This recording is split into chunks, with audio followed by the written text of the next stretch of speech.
Everybody, welcome to Battle Cantina Interviews. I'm here with Tony Negron, aka the Commander. Hello, Commander. How are you today? Hey David, hi. How are you doing? Not bad. Thanks for asking. Big hello from South Carolina. There you go. Holler from South Carolina. The Commander here, we're going to call him the Commander throughout this interview, is from the Aiken Saber Academy in Aiken, South Carolina, in the good old, grand old USA. And he's come here for Battle Cantina to do an interview to give us a bit of a shout from the USA and let us know how things are going over there. So we'll kick it off by asking straight away, how's things in the U.S.? How's Saber doing over there? Well, like everybody else, Sabre went on hiatus across. We have a number of big leagues over here, sort of resembling some of the ones you have over there. The biggest one being Sabre Legion. They're completely closed down.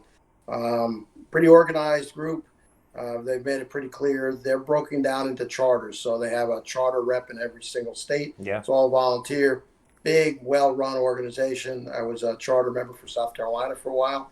I've left that post to just concentrate on Aiken Saber Academy.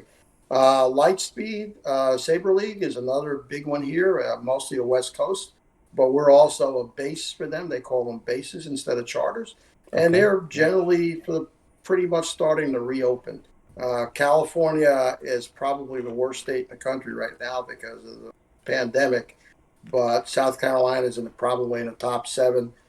So we're all opening up very, very carefully, keeping to whatever medical guidance we can find. And once it gets to where we can't operate, safely, we'll shut down like we did. So we're kind of in a hiatus here in the United States, and it's kind of bumming out people. People want a fence, but we understand the situation. Yeah. Oh, yeah. I understand that. Pretty much the same. I mean, over here is people had to slow down immensely, and then even people that are going back are still limited to the numbers. We're the same. We can't invite the 100% of the people back for our training groups that we're about to start. We've started in a field, but we're about to go indoors next week when the prime minister tells us we can go into gyms, and so but we still can't huddle 10, 15 people into a space anymore. We have to spread out and social distance. Oh, It's oh, a bit of a it's hard. Over here, the way it is, it's not organized so much by the federal response. It's more state by state. hmm So depending on your state, some gyms are open, some are not. Here in South Carolina, we're a little bit more open for now. I'm headquartered in a city recreation center, and so I have a pretty good space, and I have a pretty good deal with the recreation center. So I'm a city program. We don't charge much. I get a percentage of whatever the fees are, which goes right back into equipment. They were closed until about 3, 4 weeks ago, and then they reopened. The numbers in our county are starting to go up. Death rates starting to go up, and I guess once the hospital occupancy gets to a certain point, they may end up closing down. Our mayor, as a matter of fact, is COVID positive right now. oh So no. I'm just in the wait and see, and then we'll go from there. Um, Most of the groups here in the United States have an online presence, so they're doing virtual training. Yeah. We're a real small school, and I don't want to duplicate what everybody else is already doing for hmm us. Um, I just want to teach my own local group, and if anybody wants our system and our rule set, they're welcome to it. But everybody else has got things going just to maintain the, and that seems to be pretty much across the board with every organization, and there's a bunch of them here. I don't know that you know this, but here in the United States, there is a group on Facebook that is strictly for academies and schools, and there's probably 40 of us. And Silver Sabers and TPLA, which represents FFP here in the United States, are both members of that school group. So we Yeah. share information, and so we've had discussions amongst ourselves I'm part of that group as well. about opening and not opening, and what's safe and what's not safe. From my perspective, when the kids come in, everybody that comes into the academy has to have a mask on. They have to socially distance. We take a temperature before they're allowed in. Um, we We ensure that if someone's not wearing a mask, because that's a political problem here over here, they can't come in. So far, that's worked out. There are no loaners except for some sabers, loan sabers. They're easy to clean and wipe on a regular basis. But I used to loan protective equipment and masks and gloves and things. We can't do that anymore. So it's going to be a slow opening. I suspect that it's going to go for quite some time. Mm. Yeah, I hear you on that one. That's we're at the same way where we got we've got people where you can't if like I had a scare just last week from the last class we did in open air. A guy said that his dad had a fever. Well, that's an expression of a symptom. His dad ended up being negative. Took the test that he booked himself in for and ended up being negative. But because of that scare, he said, "I'm not coming. I can't. I'm not coming to risk anybody." Even though he was perfectly fine and not exhibiting any symptoms. So I get it. There's no equipment, no saber loaning. Everybody's got their own equipment and our club as well. So we feel you. Yeah, well, especially sensitive because my brother passed away from COVID few months ago. Oh, I'm sorry to hear My that. co-founder, Trey Jones, he's an electrician, and recently one of his coworkers' wives came up COVID positive, and he works closely with the husband. So luckily, he was able to get a same day test. He had to drive quite some distance to do it, and he came off negative, so we were able to let him back in class.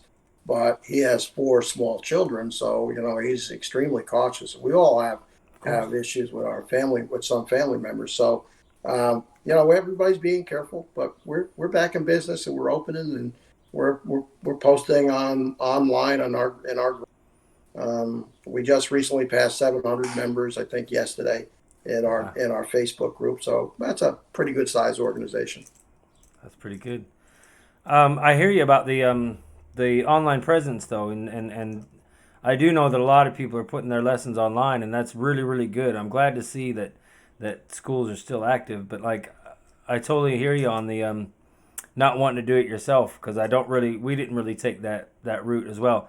Um, and honestly, what became of that is our Saturday morning streams, which are coming to an end, but also Battle Cantina. That's exactly what this project's for. Is we want to maintain that contribution to be social and get people involved and still be part of the community, even though they're stuck at home and can't train with their buddies and their classmates.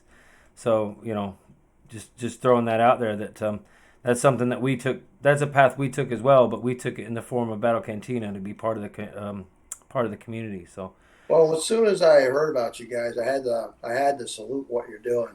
Um, I still think that the LED combat or combat LED saber community is still disparate and a little bit spread out. And for you over in Europe to come and you're hosting these kind of video interviews brings us all closer. We all have respect for each other's rule sets and things, and I think that's great. But it's nice to have these kinds of discussions to put to put a face to what you see on, say, Facebook or YouTube, and you're doing that job. You found an amazing niche. You're not representing anybody, but just doing this as a pure bring the community together. I've got to. I think that's a brilliant idea.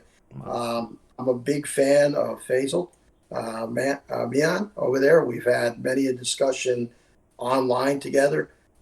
If there's one person who's sort of been, even as old as I am, I can still be inspired.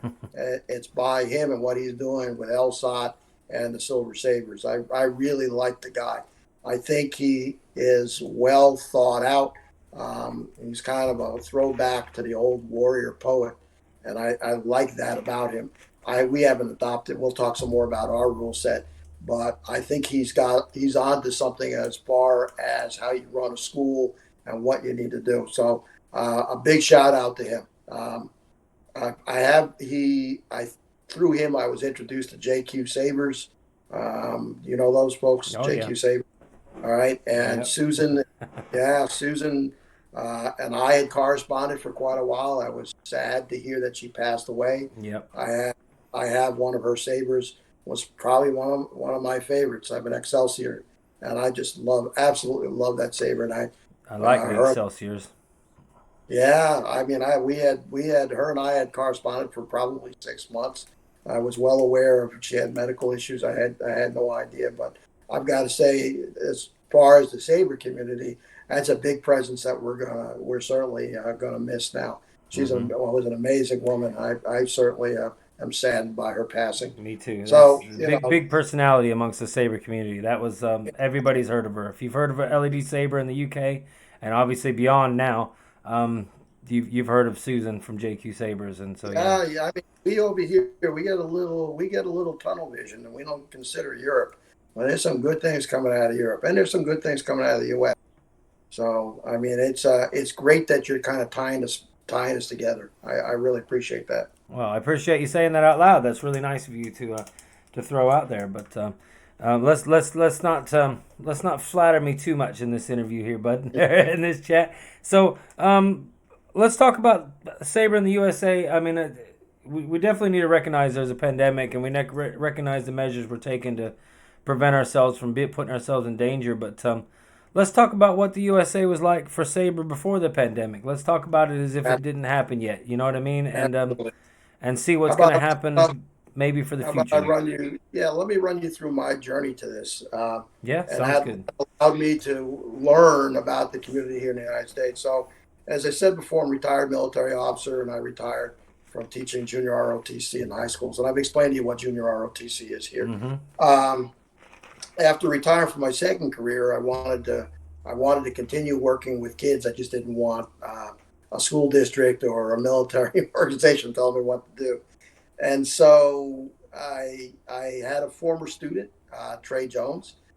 Trey's an interesting guy, electricians, four kids, but he's also a big member of the active Jedi community here in the United States. So we're not going to talk about that. I'm The, not a the Jedi, the but Jedi is he's in a, the recognized religion. Is that what you're talking about? The well, they are not a religion here in the United States. I believe they are in Australia. oh right, Uh, wasn't sure about. So if I had to look at them, I would look at them as a philosophy apart from Star Wars, because they Right, do have a philosophy. There are, of course, like in Sabers, and there are a lot of fanboys that pretend to be Jedi, but they're not. But he truly is a Jedi, and he's connected to the organizations that are here in the United States. So just like Saber has a schools group here, the Jedi community also has. So a big shout out to Trey and that. Anyway, Trey cool. sort of and I started talking about Star Wars, and I had seen Ludo Sport on YouTube. And I thought, well, that's pretty cool. And that's all Mm-hmm. I knew was Ludo Sport. So we started down that path the way they are. And then I quickly recognized after getting whacked with a saber a couple times, um, probably not what I want to do. And then we stumbled upon Saber Legion. And Saber Legion is probably the biggest organization in the world when it comes to being an organized sport. And so Saber Legion, if you've seen them on YouTube, they're heavily armored with protective gear. They've got amazing rule sets. They've done a real good job of thinking both the legalities of fencing in Saber and as well as putting out the information of what it takes to be in Saber Legion. They make no bones about it. They are not a school. They are a sporting league. They have representatives in every state in the country. Each representative, they call their things charters. Right. So well-run organization. Um, they hit hard. They use 1 inch heavy blades. They don't apologize for it. They say just buy more equipment. You don't like get hit, buy more equipment. But they're a good group. They get along very well. They're well managed. If they get folks in there that are trouble, they have no problem with throwing them out of the league and getting away from it. From Saber Legion, continuing to watch YouTube, I ran across Lightspeed. So I have some blades with me. I'll show you the difference. Uh-oh. And Lightspeed was started in California by a fellow named Kang Snow, and Kang would be a good guy to interview someday. Yeah. Um, Lightspeed wanted to duplicate the speed and quickness of fencing with a lightsaber. I know I talked to Kang a few times, and we sort of hit it off. I'll tell you And I what. decided, Kang actually commented on our live stream. Was watching our live stream a couple weeks back. So I know the he's name. I've not spoken to him formally, but I know the name. So please do. He's well thought out. He's a one man guy. He has some people. He's not as organized. He's organized totally different than Saber Legion. But if you look at these two sabers blades, this is a big, heavy, what they would use in Saber Legion. It's a 1 inch heavy blade from Ultra Sabers. Right. This is what Lightspeed uses. It's a 3/4 thin blade that he makes himself. And to put this in typical Saber, you have to buy an adapter with it. Oh So wow. he wanted to duplicate what they did in Star Wars. He wanted the speed of it, and he started his own league, and he's done very well. And he's got bases across the country like ours. He's more of a West Coast, Texas kind of organization. They're outstanding. They do their own videos. They have their own. He has a school as well, so they have a training curriculum. They use their own proprietary words. So for us, a block is a block. They call it deflections. It's very difficult to.